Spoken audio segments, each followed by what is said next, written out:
சையதுல் Bashar Muhammad ரசூல் ஸல்லல்லாஹு அலைஹி வஸல்லம் அன்னவரின் அன்பையும் பண்பையும் ஷஃபாத்தையும் பெறுவதற்குள்ள ரஹ்மான் நாம் யாவருக்கும் தௌஃபீக் செய்தல் புரிவானாக.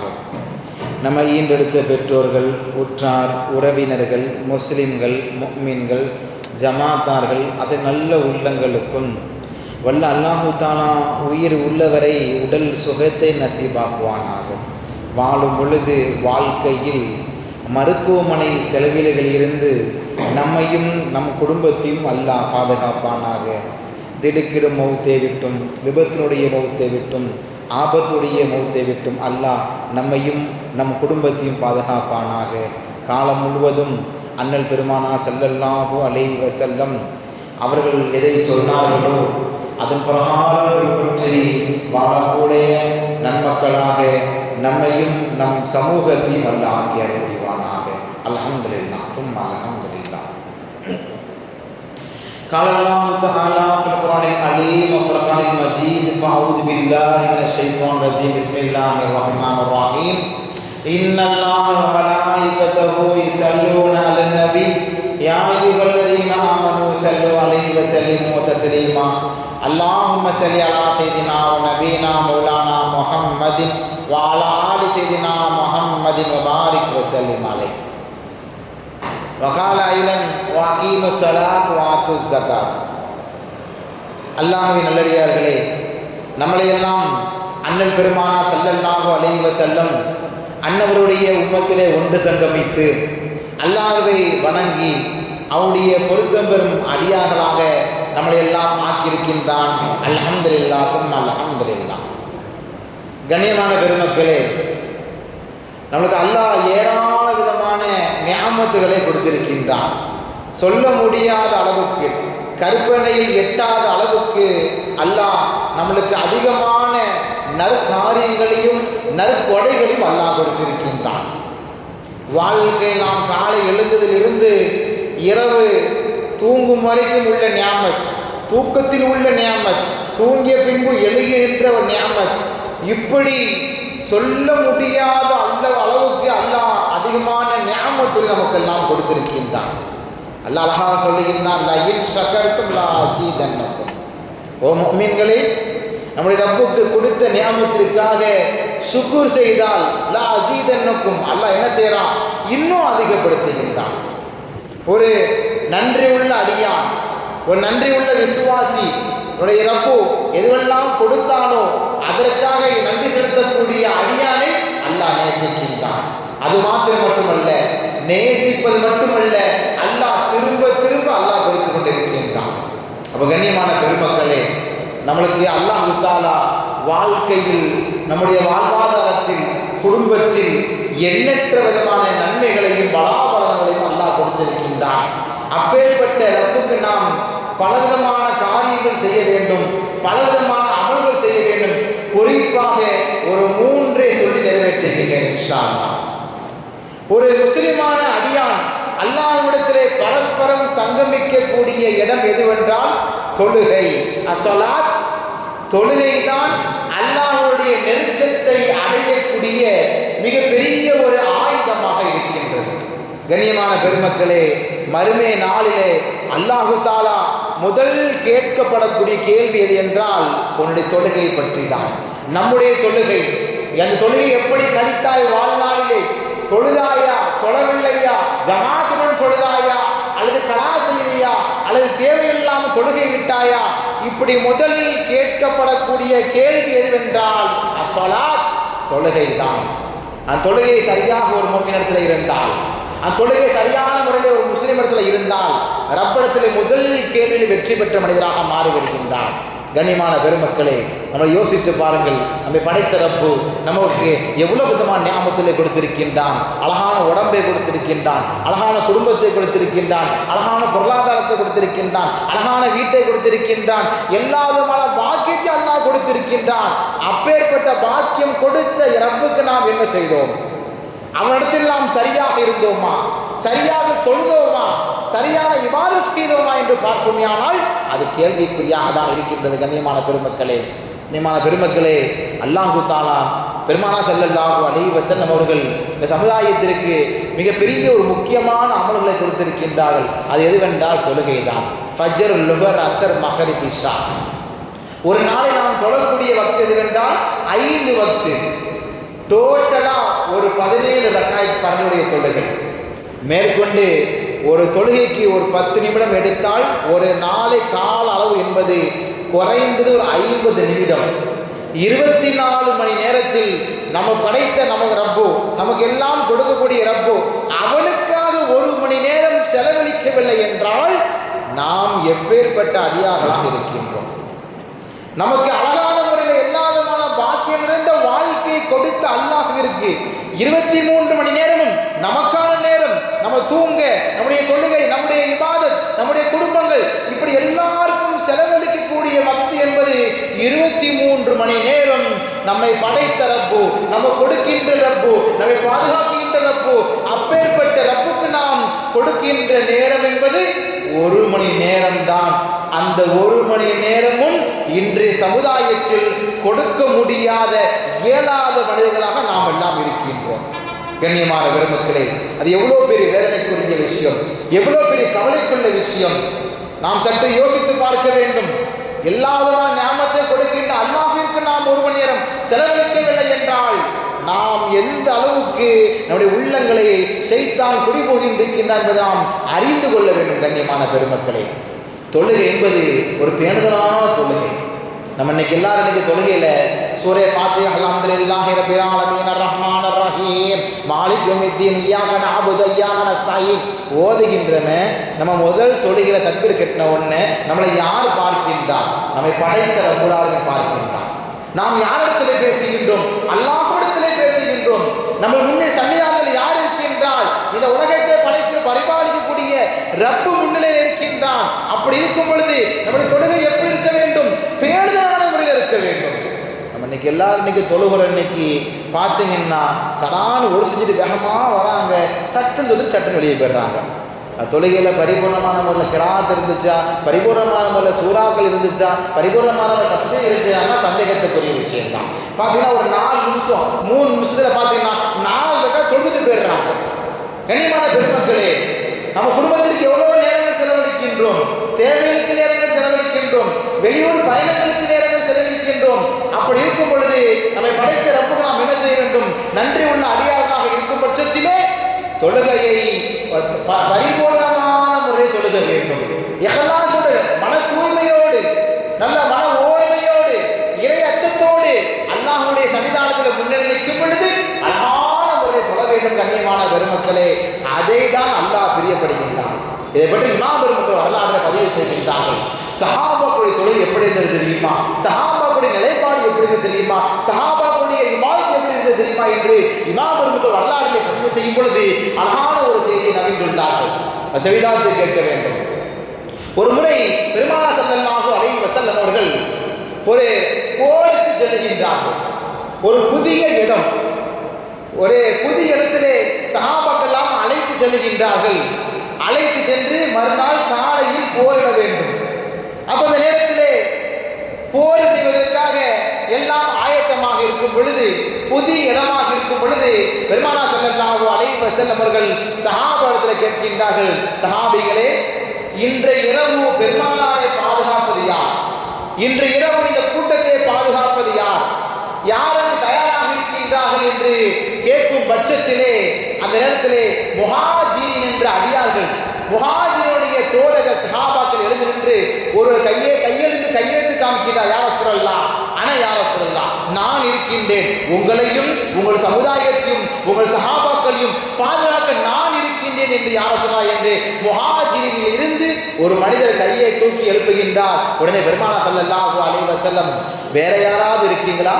இவர் அல்லாமல் வேற யாராவது இருக்கீங்களா என்று கேட்கும் பட்சத்திலே அங்கிருந்த அன்சாரியுடைய தோழர்கள் இருந்து ஒரு நபர் கையெழுந்து காமிக்கின்றார். யார சொல்லலாம்? அண்ணன் யார சொல்லலாம்? நான் இருக்கின்றேன், உங்களையும் உங்களுடைய சமுதாயத்தை பாதுகாக்க நான் இரவு முழுக்க நின்று நாங்கள் பாதுகாப்போம் யார சொல்லலாம் என்று அந்த சபையிலே பெருமானார் ஸல்லல்லாஹு அலைஹி வஸல்லம் அவர்களே அவர்கள் என்ன செய்கின்றார்கள்? உறுதிமொழி எடுக்கின்றார்கள். உடனே அங்கிருந்து ஸல்லல்லாஹு அலைஹி வஸல்லம் வேற யாரா இருக்கீங்கன்னா கேட்குறாங்க. அப்போ இந்த இரவர்கள் என்ன செய்கிறாங்க? இருவர்களும் ஒப்புக்கொள்கின்றார்கள். ஏன்னா பெருமானார் ஸல்லல்லாஹு அலைஹி வஸல்லம் சமுதாயத்துடைய மிகப்பெரிய ஒரு மாண்புமிக்க தலைவர். அவர்களை பாதுகாக்க வேண்டும். அவருடைய பாதுகாப்பு என்பது பலவிதமான வியூகத்தில் இருக்க வேண்டும். அப்படி இருக்கும் பொழுது அன்சாரின் ஒரு தோழர்களும் முஹாஜிருடைய ஒரு தோழரும் என்ன செய்கின்றார்கள்? 2 பேரும் பொறுப்படுகின்றார்கள். பொறுப்படுத்த பொழுது ஸல்லல்லாஹு அலைஹி வஸல்லம் அவர்கள் இரவு நேரங்களில் தூங்குகின்றார்கள். தூங்கும் பொழுது அங்கிருந்து முஹாஜிர் என்ற அந்த தோழர் அல்லாஹு அக்பர் தக்பீர் கட்டுகின்றார்கள். அல்லாஹு அக்பர் தக்பீர் கட்டும் பொழுது இரவு நேரங்களிலே அவர்கள் தொழுகும் பொழுது இருவர்களுக்கும் ஒரு உடன்படிக்கை. நான் தொழுகும் பொழுது நீங்கள் உறங்குங்கள், நீங்கள் தொழுகும் பொழுது நான் உறங்குகிறேன் என்று இரு பாதுகாவலர்களும் ஒரு முடிவெடுத்து தொழுகின்றார்கள். தொழுகும் பொழுது முதலில் அந்த முஹாஜிருடைய தோழர் தக்பீர் கட்டுகின்றார். கண்ணியமான பெருமக்களை கவனிக்க வேண்டும். முதலில் முஹாஜிருடைய அந்த நபர் சஹாபி தக்பீர் கட்டிய உடனே அங்கிருந்த யகூதிகள் எதிரிகள் பார்க்கின்றார். ஆஹா, அங்கு யாரோ ஒருவர் மட்டும்தான் இருக்கின்றார், அவரை வீழ்த்தி விட்டால் பெருமானாரை வீழ்த்தி விடலாம் என்று நினைத்து அந்த யகூதிகள் வேகமாக அம்பை எறிகின்றார். அந்த அம்பு தொடுகின்ற முஹாஜிரின் உள்ளத்திலே பதிகின்றது. முஹாஜிரின் நெஞ்சிலே அந்த அம்பு விழுகின்றது. அவர் அதையும் பாரபட்சம் பார்க்காமல் தொழுகையிலே கவனத்தோடு திரும்ப கண்டினியூ பண்ணுகின்றார்கள். தொழுகையிலே திரும்ப பொழுதும் அங்கிருந்த யகூதிகள் பார்த்து இன்னொரு அம்புகளை எய்துகின்றார்கள். திரும்பவும் அவர் தக்பீர் நிலை குலையவில்லை, நிலை மாறவில்லை, ரப்படத்தில் தொடுகின்றார். அடுத்து 3ஆவதாக ஒரு அம்பு எய்தும் பொழுது பக்கத்தில் படுத்த அன்சாரி எழுப்புகின்றார். ஓ அன்சாரியே, எனக்கு பொறுப்பு கொடுக்கப்படுகின்றது. என்ன பொறுப்பு? அமானிதமான பொறுப்பு. அந்த அமானிதமான பொறுப்பு பெருமானாரை பாதுகாக்க வேண்டும், அவருடைய தோழர்களை பாதுகாக்க வேண்டும் என்ற பொறுப்பு இடத்தில் இருக்கின்றது, நம்மிடத்தில் இருக்கின்றது. 3 அம்பு எய்த பின்பும் அவர்கள் தொழுகையில் நிறைமாறாமல், தொழுகையில் அவர்கள் அப்படியே கொலையாமல் தொழுகும் பொழுது அவர்கள் எழுப்புகின்றார்கள். எழுப்பி சொன்ன வார்த்தை, ஓ சஹாபியே, என்னுடைய அமானிதமான விஷயம் இருக்கிறது காரணத்தினால் நான் தொழுகையை முடித்தீர்கள். அதனால் நீங்கள் பெருமானாரை பாதுகாக்க வேண்டும் என்ற உயரிய நோக்கத்திலே என்னுடைய தொழுகையை விடுகின்றேன் என்று தொழுகையை விட்டுவிட்டு பெருமானாரை பாதுகாக்க முற்பட்டார்கள். அப்ப அமானிதங்களை எப்படி பாதுகாக்க வேண்டும்? தொழுகை எப்படி பாதுகாக்க வேண்டும்? தொழுகையை 3 ஐம்பு எய்த பின்பும் தொழுகையை நிலை மாறாமல், தொழுகையை விடாமல் பெருமானாரை பாதுகாக்க வேண்டும், அல்லாஹ் கொடுத்த தொழுகையை சரியான முறை தொழ வேண்டும் என்ற உயரிய அச்சத்திலே அந்த சஹாபியின் நெஞ்சிலே 3 அம்பு எய்த பின்பும் அவர்கள் தொழுகையை விடுவதற்கு தயக்கமில்லை. அமானியத்தை பேணி பாதுகாக்க வேண்டும், பெருமானாரை பாதுகாக்க வேண்டும், அவருடைய சஹாபாக்களை பாதுகாக்க வேண்டும் என்ற உயரிய நோக்கத்தில் தொழுகையை அன்சாரிடத்திலே ஒப்படைத்தார். ஒப்படைத்த பின்பு, ஓ அன்சாரியே, இந்த 3 அம்புகளையும் நீங்கள் எடுத்து விடுங்கள் என்று அந்த 3 அம்புகளை எடுக்கின்றார்கள். ரத்தம் பீச்சிட்டு பாய்கின்றது. அவர் அந்த இடத்திலே ஷஹாதத் கலிமா ஷஹாதாவோடு இன்னா லில்லாஹி வ இன்னா இலைஹி ராஜிஊன் அவர் அந்த இடத்திலே மரணித்து விடுகின்றார். பின்பு அன்சாரி தோழர் என்று எழுந்து நின்று அவர் பாதுகாப்பு கொடுக்கின்றார். இந்த செய்தி பெருமானாருடைய காலை அதிகாலையில் இருந்து செய்தி வருகின்றது. யார சொல்லலாம், உங்களை பாதுகாப்பு விடுத்த முஹாஜிரின் மீது 3 அம்பு எய்தி அவர் மரணித்து விட்டார். பின்பு அன்சாரியுடைய தோழர் எழுந்து நின்று பாதுகாப்பு கொடுத்தார் என்று சொன்ன உடனே பெருமானார் இருவருக்கும் துஆ செய்தார் என்ற வரலாற்றை பதிவு செய்யக்கூடாது என்றால் தொழுகையில் எந்த அளவுக்கு மேன்மைமிக்க சஹாபாக்களாக இருந்தார்கள். தொழுகையில் அம்பு எய்த பின்பும் உயிரை நிலைமாறும் பொழுது உயிர் போகும் என்ற பட்சத்திலும் அவர்கள் தொழுகையை விடவில்லை. தொழுகை பாதுகாப்பாக இருந்தார்கள். தொழுகை கவனத்தோடு தொழுதார்கள். அல்லாஹ் பார்க்கின்றான், நாம் அல்லாஹ்வை பார்க்கின்றோம் என்ற ஒரு உயரிய எண்ணத்திலே அம்பு எய்தாலும் உயிர் போனாலும் என்ன ஆனாலும் தொழுகை விடக்கூடாது என்ற உயரிய நோக்கமும், இரண்டாவதாக அமானிதமான பொறுப்பு அவர்களுக்கு ஒப்படைக்கப்பட்டது. பெருமானாரை பாதுகாக்க வேண்டும், பெருமானாருடைய சஹாபாக்களை பாதுகாக்க வேண்டும் என்ற உயரிய நோக்கத்தில் தொழுகையும் பாதுகாத்தார், அமானிதத்தும் பாதுகாத்தார். அதனால் அல்லாஹ் சொர்க்கத்தை நசீபாக்கினார். கண்ணியமான பெருமக்களே, அப்படி நம்முடைய தொழுகையை பேணுதலாக தொழ வேண்டும். நாம் கடமைக்காக தொழக்கூடாது, பிறர் பார்ப்பதற்காக தொழக்கூடாது. மாறாக நம்மை அல்லாஹ் பார்க்கின்றான், நாம் அல்லாஹ்வை பார்க்கின்றோம். நம்மில் முன்னிலையில் யார் இருக்கின்றால்? அல்லாஹ் இருக்கின்றான். அவன் நம்மிடத்திலே பேசுகின்றான். நாம்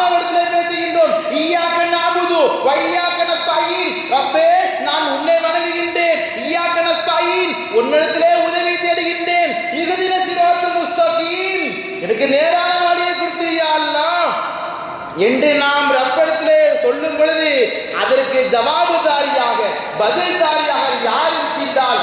நம்மை படைத்த ரப்புல் ஆலமீன் இருக்கின்றான். அப்படியானால் கண்ணியமான பெருமக்களே, ஒவ்வொரு ரக்காய் தொழுதும் பொழுது ஃபர்லாகட்டும், சுன்னத்தாகட்டும், நஃபிலாகட்டும், முஸ்தஹபாகட்டும், எந்த தொழுகை தொழுதாலும் சரிதான், உங்கள் தொழுகும் பொழுது உங்கள் தொழுகைகளை இறையச்சத்தோடு இஹ்லாஸோடு தக்வாவோடு நின்று தொழுகுங்கள்.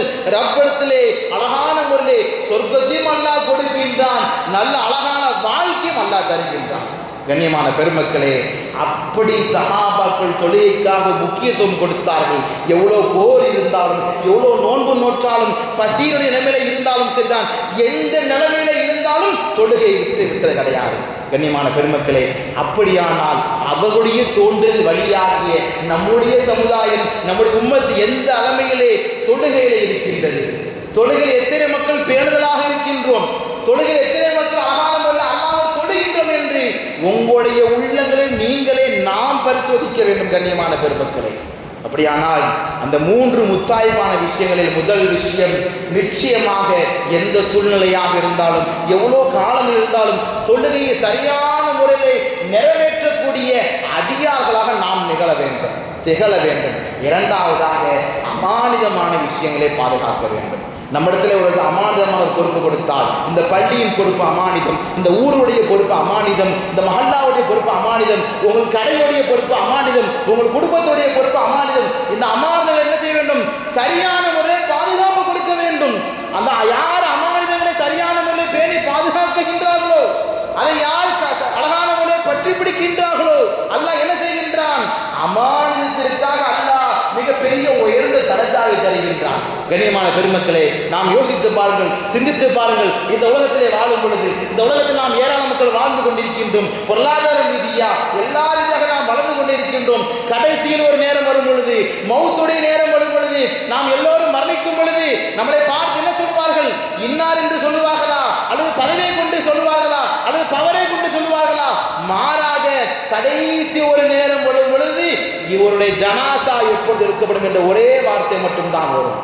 கண்ணியமான பெருமக்களே, அப்ப இந்த உலகத்தில் வாழ்க்கை என்பது ஒரு அற்பமான வாழ்க்கை. மிஷ்காத்துடைய ஹதீஸிலே பெருமானார் ஸல்லல்லாஹு அலைஹி வஸல்லம் நபிந்துள்ளார்கள், ஜுனாஹ பவுலத்தின், இந்த துன்யாவை ரப்புல் ஆலமீன் கொசு இருக்கு அல்லவா, அந்த கொசுவின் ரெக்கை அளவு இந்த துன்யாவை மதித்திருந்தால், இந்த உலகத்தை அல்லாஹ் கொசுவுடைய இறக்கை அளவுக்கு அல்லாஹ் மதித்திருந்தால், நிச்சயமாக வாழக்கூடிய காவிர்களுக்கு யாருக்கும் அல்லாஹ் உணவும் கொடுத்திருக்க மாட்டான், தண்ணீரும் கொடுக்க மாட்டான் என்று அல்லாஹ் பறைசாட்டுகின்றான். என்றால் இந்த துன்யாவை அல்லாஹ் மதிக்கவில்லை, பொருட்படுத்தவில்லை. ஆனால் நாம் எல்லோரும் துன்யாவிற்காக ஓடிக்கொண்டிருக்கின்றோம். கண்ணியமான பெருமக்களே, வாழ்க்கை என்பது ஒரு குறுகிய வாழ்க்கை தான். ஒரு கட்டமைப்பு என்பது ஒரு குறுகிய கட்டமைப்பு தான். இந்த வாழ்க்கையில் நாம் என்னென்ன அமல்கள் செய்ய வேண்டும், அல்லாஹ்வுகளை எப்படி நடக்க வேண்டும், சமுதாயத்தில் எப்படி இருக்க வேண்டும், குடும்பத்தில் எப்படி நம்முடைய வாழ்க்கை அமைத்துக் கொள்ள வேண்டும். கண்ணியமான பெருமக்களே, கடைசி நேரத்தில் இந்த உலகத்தில் யாருக்கும் எதுவும் நிரந்தரம் என்பது கிடையாது. யாரும் நிரந்தரமாக வாழ்வதும் கிடையாது. யாரும் நிரந்தரமாக எதுவும் கொண்டு போகவும் கிடையாது. இந்த உலகம் என்பது நிச்சயமாக அழியக்கூடிய உலகம். இதில் எதுவும் நிரந்தரம் என்று கிடையாது. அப்படி இருக்கும் பொழுது சமுதாய மக்களே, நாம் ஜமாத்தார்களே, நாம் எல்லாரும் என்ன செய்ய வேண்டும்? நம்முடைய தொழுகையை பேணி நடக்க வேண்டும். நாம் அல்லாஹ்வை சரியான முறையில் இருக்க வேண்டும். அல்லாஹ் நமக்கு கொடுத்த பொறுப்புகளை சரியான முறையில் பாதுகாக்க வேண்டும். அதை அழகான முறையிலே கவனித்து அல்லாஹ்வுடைய பொருத்தம் அடையக்கூடிய மக்களாக நாம் அமைத்துக் கொள்ள வேண்டும். அப்போ 2 செய்திகள். முதலில் தொழுகை எந்த சூழலில் விட்டுவிடக்கூடாது. இரண்டாவது, அமானிதங்களை பேணி பாதுகாக்க வேண்டும். மூன்றாவது, மார்க்கம் சார்ந்த கல்விகளை நம்ம சமுதாயத்திற்கு ஒரு முக்கிய முன்னுதாரணமாக அமைக்க வேண்டும். பெருமானார் ஸல்லல்லாஹு அலைஹி வஸல்லம் நபிந்துள்ளார்கள், இந்த உலகத்தில் வாழக்கூடிய மக்களிடத்திலே 3 விஷயம் அழியாதான். மரணத்திற்கு பின்பு 3 விஷயம் அழியாதான். நம்ம இடத்துல இந்த உலகத்திலே வாழும் பொழுது சேர்த்த சொத்து பத்துகள், நம்முடைய குடும்பத்தோடு எல்லாருமான நட்பு வட்டாரங்கள், மனைவி, மக்கள் எல்லோரும் இந்த உலகத்திலே எல்லோரும் நாம் போன பின்பு ஒண்ணுமே இல்லாமல் ஆகிவிடும். ஆனால் நாம் மையவாடிலே வந்த பின்பு, நம்முடைய மரணத்திற்கு பின்பு, நம்முடைய கபருடைய வாழ்க்கைக்கு பின்பு 3 அமல்கள் அல்லாஹ் நம்மிடத்திலே கொண்டு வருகின்றான். அந்த 3 அமல்களே முதல் விஷயம் சதக்கத்துன் ஜாரியா என்ற அமல். இரண்டாவது வலது எதுவுல்லாஹு எந்த ஒரு தாய் தகப்பனுக்கு நல்ல முறையிலே பிள்ளைகளை வார்த்தெடுத்து பிள்ளைகள் துஆ செய்யக்கூடிய பிள்ளைகளை அல்லாஹ் அது அங்கீகரிக்கின்றான். சதக்கத்துன் ஜாரியா, நல்ல சதக்கத்துன் ஜாரியா, நம் இறந்த பின்பும் நாம் மரணித்த பின்பும் நமக்காக செய்யக்கூடிய சதக்காவான அமல்கள், நம்மளை தொடர்ந்து நம்முடைய குடும்பத்தாரை தொடர்ந்து அந்த அமல் அப்படியே கண்டினியூ ஆகக்கூடிய அமல்களை அல்லாஹ் மறுமை நாளிலே அந்த மௌத்துக்கு பின்னால் அல்லாஹ் எடுத்து காமிக்கின்றான். கண்ணியமான பெருமக்களே, அந்த சதக்கத்துன் ஜாரியா அதை பற்றி இமாம் பெருமக்கள் வரலாற்றில் நிறைய பதிவு செய்வார்கள். அதில் குறிப்பாக பள்ளி சார்ந்த விஷயம், மதரசா சார்ந்த விஷயம், தீன் சார்ந்த விஷயம், இதுக்கெல்லாம் யார் துணையாக இருக்கின்றார்களோ, யார் உறுதுணையாக இருக்கின்றார்களோ, யார் முழு மூச்சாக பொருளாதார ரீதியாக, உடம்பு ரீதியாக, துவா ரீதியாக, மன ரீதியாக யாரெல்லாம் அதற்கு ஒத்துழைப்பு கொடுக்கின்றார்களோ அவர்கள் மரணித்த பின்பும் அல்லாஹ் அந்த அமல்களை கொண்டு அவங்களுக்கு சுபசோதனம் சொல்லியது மாத்திரம் மட்டுமல்லாமல் கபர்களை விசாலமாக்கி சோனபதிக்கு அல்லாஹ் நசீபாக்குகின்றான். கண்ணியமான பெருமக்களே, அப்படியானால் நம்முடைய ஊரிலே நடக்கக்கூடிய மார்க்கம் சார்ந்த விஷயம், பள்ளி சார்ந்த விஷயம், மதரசா சார்ந்த விஷயம், இதுக்கெல்லாம் நாம் என்ன செய்ய வேண்டும்? அழகான முறை துணை நிற்க வேண்டும். எல்லா நல்ல காரியங்களுக்கும் நாம் முன்னுதாரணமாக இருக்க வேண்டும். அப்படி இருக்கும் பொழுது அல்லாஹ் என்ன செய்கின்றான்? எல்லா விதமான காரியங்களையும் நலவே நாடுகின்றான். கண்ணியமான பெருமக்களே, இந்த உலகம் என்பது ஒரு அற்பமான உலகம். இந்த உலகம் என்பது ஒரு அழியக்கூடிய உலகம். இந்த உலகத்தில் எதுவும் நிரந்தரம் என்பது கிடையாது. எதுவும் யாரும் நிரந்தரமாக வாழ்வதும் கிடையாது, வசிப்பதும் கிடையாது. அப்படி இருக்கும் பொழுது நமக்கு மௌத்தான பின்பு அந்த வாழ்க்கைக்கு நாம் என்னென்னவெல்லாம் சேகரிக்க வேண்டுமோ அதுவெல்லாம் முன்னிலையிலே சேகரித்து விட வேண்டும். எப்படி இந்த உலகத்திலே வாழும் பொழுது நம்முடைய குடும்பத்திற்காக, உணவுக்காக, அந்தஸ்துக்காக எப்படி இந்த உலகத்தில் நாம் எல்லாம் தீனுக்காக, துன்யாக்காக ஓடி ஓடி சேர்த்து வைக்கின்றோமோ அதுவெல்லாம் இந்த உலகத்திலே அழிந்துவிடும். மாறாக நாம் சேர்க்கக்கூடிய அமல், நாம் சேர்க்கக்கூடிய சதக்கத்துன் ஜாரியா, நாம் சேர்க்கக்கூடிய அல்லாஹ்வுடைய இஹ்லாஸ், இறையச்சம், தக்வா, இதுவெல்லாம் மௌத்துக்கு பின்னாலும் நம்மிடத்திலே வந்து சேருவது மாத்திரம் மட்டுமல்லாமல் அழகான முறையிலே சுவனபதிக்கு ஏதாக அமைகின்றது. கண்ணியமான பெருமக்களே, கொழும்பாங்குடியுடைய எல்லா பெருமக்களுக்கும் சொல்லக்கூடிய அழகான ஒரு செய்தி, வாழ்க்கையில் முத்தாய்ப்பான 3 விஷயங்கள் ஞாபகம் வைத்துக் கொள்ளுங்கள். எந்த நேரத்திலும் தொழுகை விட்டு வரக்கூடாது, எந்த நேரத்திலும் அமானிதமான விஷயங்களை பேணி பாதுகாக்க வேண்டும். 3ஆவதாக நம்முடைய பள்ளி சார்ந்த எதுவெல்லாம் இருக்கின்றதோ அதுவெல்லாம் நாம் துணை நிற்க வேண்டும். அதை பாதுகாப்பது ஒவ்வொரு முஸ்லிமான ஒவ்வொரு ஜமாத்தின் மீது கடமை. இவர்களுக்கு மட்டும் கடமை அல்ல, அவர்களுக்கு கடமை அல்ல, எங்களுடைய ஒவ்வொரு மக்களுக்கும் நம்முடைய மஹல்லாவை, நம்முடைய மஹல்லாவுடைய ஸ்தாபனத்தை, மஹல்லாவுடைய அந்த அமல் செய்யக்கூடிய இஸ்லாமுடைய கட்டமைப்புகளை பாதுகாப்பது ஒவ்வொரு ஜமாத்தார்கள் மீது கடமை. கண்ணியமான பெருமக்களே, அந்த கடமை அதை பாதுகாக்கும் பொழுது அல்லாஹ் என்ன செய்கின்றான்? நமக்கு மரணத்திற்கு பின்பு இந்த ஊரிலே வாழும் பொழுது இந்த ஊருக்காக, இந்த மஹல்லாவிற்காக இவ்வளவு பணிகள் செய்தாய் அல்லவா, அந்த பணிகளின் மூலியமாக ஏராள மக்கள் பயனடைந்து கொண்டார்கள். அதனால் நீ சொர்க்கத்துக்கு போய் என்று அல்லாஹ் சிபாரிசு செய்வதற்கும் வாய்ப்பு உண்டது. கண்ணியமான பெருமக்களே, அதனால் நம்முடைய கட்டமைப்புகளை சரி செய்ய வேண்டும். நாம் எதுவும் ஞாபகம் வைத்துக் கொள்ளுங்கள், ஒவ்வொரு முறையும் ஞாபகம் வைத்துக் கொள்ளுங்கள். இந்த உலகத்திலே யாருமே கடைசி வரைக்கும் எதுவும் கொண்டு போவது கிடையாது. எதுவுமே நம்முடைய கூட்டி செல்ல மாட்டோம். எல்லாமே இந்த உலகத்திலே அழிந்துவிடும். மாறாக நாம் செய்த நல்ல நல்ல காரியங்கள், நாம் சகோதரத்திற்காக, முஸ்லிம் மக்களுக்காக செய்யக்கூடிய நல்ல நல்ல காரியங்கள் என்ன செய்கின்றான்? அல்லாஹ் மறுமையை எடுத்து காமிக்கின்றான். கண்ணியமான பெருமக்களே, இந்த சமுதாயத்தின் நிலைமையை பாருங்கள், எவ்வளவு மோசமான நிலைமையை சென்று கொண்டிருக்கின்றது. நிறைய மக்கள், இஸ்லாமியான சமூகத்தினுடைய மக்கள், இளைஞர்கள், எத்தனையோ மக்கள் தொழுகை விட்டு விடுகின்றார்கள். அவருடைய வாழ்க்கையெல்லாம் கேள்விக்குறியாக மாறிவிடுகின்றது. இந்த போனுடைய விஷயங்களிலே, அதனுடைய சமூக வலைதளங்களிலே அவருடைய வாழ்க்கை அவங்களே வீணாக்கி கொண்டிருக்கின்றார்கள், தொலைத்து கொண்டிருக்கின்றார்கள். அது கூட தெரியாமல் நாம் வாழ்ந்து கொண்டிருக்கின்றோம். கண்ணியமான பெருமக்களே, நாம் நினைத்துக் கொள்ள வேண்டும், இந்த உலகம் என்பது ஒரு சிறிய சந்தோஷமான ஒரு விஷயம்தான். அதை தாண்டி மிகப்பெரிய ஒரு சந்தோஷம் என்பது நம்ம மன்னருக்கு பின்னால் ஒரு மிகப்பெரிய ஒரு வாழ்க்கை இருக்கின்றது. அதை புரிந்து அதை நினைவில் கொண்டு நம்முடைய வாழ்க்கையை அல்லாஹ்விற்காக அமைத்துக் கொள்ள வேண்டும், ரசூலுக்காக அமைத்துக் கொள்ள வேண்டும், தீனுக்காக அமைத்துக் கொள்ள வேண்டும்.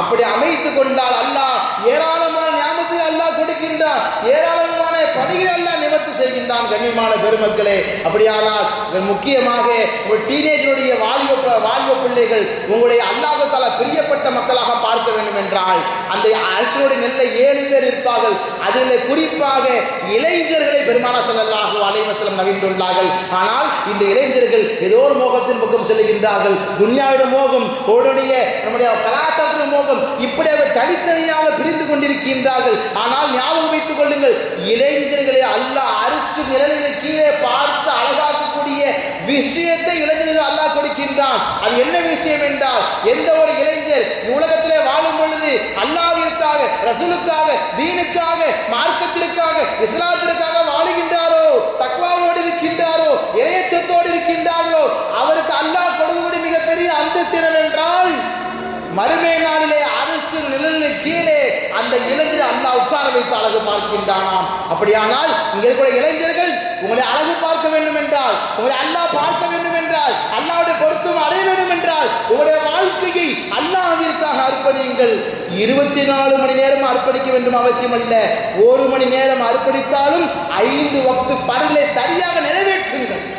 தொழுகை எந்த சூழலில் விட்டுவிடாதீர்கள். தூக்கத்திற்காக, துன்யாவிற்காக, தேவைக்காக, குடும்பத்திற்கு ஆசை பாசங்களுக்காக எந்த சூழ்நிலையும் தொழுகையை விட்டு விடாதீர்கள். அப்படி விட்டுவிட்டால் நாம் தான் மிகப்பெரிய ஒரு பாவியாக இருக்கின்றோம். கண்ணியமான பெருமக்களே, ஞாபகம் வைத்துக் கொள்ளுங்கள். திரும்ப திரும்ப சொல்லக்கூடிய வார்த்தை ஒன்றே ஒன்றுதான். இந்த கடைசியாக அல்லாஹ்வை பார்க்கும் பொழுது சந்தோஷத்தில் அல்லாஹ்வை பார்க்க வேண்டும். நம்மை படைத்தரப்போ, நமக்கு உயிர் கொடுத்தரப்போ, உடம்பு கொடுத்தரப்போ, அழகான வாழ்க்கை கொடுத்தரப்போ, வாழ்வாதாரம் கொடுத்தரப்போ அவனை பார்க்கும் பொழுது மன சஞ்சலோடு அவனை பார்க்க கூடாது. சந்தோஷமாக ரப்பை பார்க்க வேண்டும். ரப்பே, நீ கொடுத்த அமல் நான் செய்துவிட்டேன், நீ கொடுத்த தொழுகை நான் சரியாக செய்துவிட்டேன், நீ கொடுத்த இபாதத்தை சரியாக செய்துவிட்டேன் என்று அல்லாஹ்வை பார்க்கும் பொழுது சந்தோஷமாக முகத்தை பார்க்க வேண்டும். அதை அல்லாஹ் பிரியப்படுகின்றான். அப்படி என்றால் நாமும் பிரியப்பட்டு அல்லாஹ்வுடைய விஷயங்களிலே, ரசூலுடைய விஷயங்களிலே, தீனுடைய விஷயங்களிலே, ஊரினுடைய மகல்லாவுடைய கட்டமைப்பை நாம் என்ன செய்ய வேண்டும்? கவனம் செலுத்த வேண்டும். அல்லாஹ்வுக்கு பிடித்தமான அடியார்களாக நாம் மாறிவிடுமே ஆனால் அல்லாஹ் மறுமையிலே நம்மளை அப்படியே அழகாக பார்க்கின்றான். மாத்திரம் மட்டுமல்ல, அழகிய சுவனத்தையும் அல்லாஹ் தருகின்றான். கண்ணியமான பெருமக்களே, அல்லாஹு தாலா நல்ல முறையில் நாம் எல்லாரும் யோசித்து பாருங்கள். அல்லாஹ் நமக்கு எல்லாருக்கும் எல்லா நியாமத்துகளை கொடுத்து விட்டான். யாருக்கும் பல விதமான கவலைகள் இருக்கும், பல விதமான கஷ்டங்கள் இருக்கும், சிரமங்கள் இருக்கும். ஆனால் நாம் யாரும் உணவு உண்ணாமல் கிடையாது, தூங்காமல் கிடையாது, வீட்டில் இருப்பிடம் இல்லாமல் கிடையாது. எல்லாம் அல்லாஹ் கொடுத்து விட்டான். அப்படிப்பட்ட கொடுத்த அல்லாஹ்வுக்கு நாம் என்ன செய்வோம்?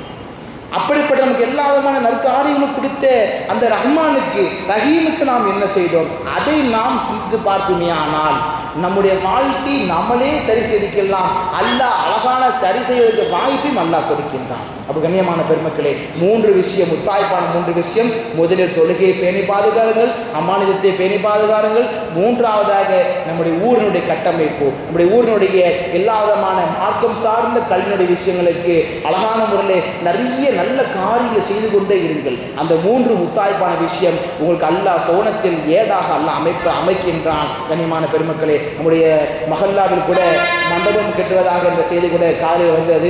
அல்ஹம்துலில்லாஹ், அதற்காக என்ன செய்யுங்கள்? ஒரு முயற்சி செய்யுங்கள். உங்களை முயற்சி செய்ய முடியாது, துஆ செய்யுங்கள். ஏனென்றால் அந்த கட்டமைப்பு மூலியமாக நமக்கு பள்ளிக்கு வருமானம் வரும் பொழுது எந்த நேரத்திலும் கியாமத் நாள் வரைக்கும் பள்ளி ஸ்தாபனங்கள் அழகான முறை உயிரோட்டமாக இருக்கும். நிறைய ஸ்தாபனங்கள் உயிரோட்டம் இல்லாத காரணம் என்பது என்ன காரணம் என்றால், அந்த இடத்துல அவர்களுக்கு வருமானம் இல்லை, அந்த பள்ளி உயிரோட்டம் இல்லை. ஆனால் நம்ம இடத்துல உயிரோட்டம் உள்ள ஒரு இடம் கிடைக்கிறது என்றால் அது நாம் உயிர் ஓட்டத்திற்கு நாம் எல்லோரும் பாடுபட வேண்டும். அப்படி பட்டோமே ஆனால் நமக்கு பின்னால் உள்ள சந்ததி, அதற்கு பின்னால் உள்ள சந்ததி எத்தனை காலங்கள் சென்றாலும் சரிதான், இந்த பள்ளி எந்த நிலைமையிலும் நிலை மாறாது, நிலை குறைவும் ஏற்படாது. இஸ்திகாமத்தாக கியாமத் நாள் வரைக்கும் நல்ல முறையிலே பள்ளி செழித்தோங்குவதற்கு அது முக்கிய பங்காகவும் அமைந்துவிடும். கண்ணியமான பெருமக்களே, அதே போல் நம்முடைய ஊரில் எதுவெல்லாம் மார்க்கம் சார்ந்த விஷயங்கள் இருக்கின்றதோ எல்லாரும் ஒன்று சேருங்கள். அந்த அல்லாஹ் தஆலா ஜமாஅத்தை பிரியப்படுகின்றான். எல்லோரும் ஒன்று சேர்ந்து நல்ல நல்ல காரியங்களுக்கு முழு ஈடுபாட்டோடு அல்லாஹ்விற்காக செய்யுங்கள். உங்கள் குடும்பத்தை அல்லாஹ் செழிப்பாக்கின்றான், உங்களை அல்லாஹ் செழிப்பாக்கின்றான், உங்கள் மனைவி மக்களை அல்லாஹ் செழிப்பாக்கின்றான், உங்களுடைய உறவுகளை அல்லாஹ் செழிப்பாக்கின்றான். எப்பொழுது செழிப்பாக்கின்றான்? நாம் எப்பொழுது அல்லாஹ்வுடைய விஷயங்களை செழிப்பாக்கின்றோமோ அல்லாஹ் அப்பொழுது செழிப்பாக்கின்றான். கண்ணியமான பெருமக்களே, நாம் எதை கேட்டோமோ அது பிரகாரம் அமல் செய்யக்கூடிய பாக்கியத்தை வல்ல அல்லாஹ் நம்ம எல்லோருக்கும் நசீபாக்குவான். நாங்கள் மேற்கொண்டு அல்லாஹ்வுடைய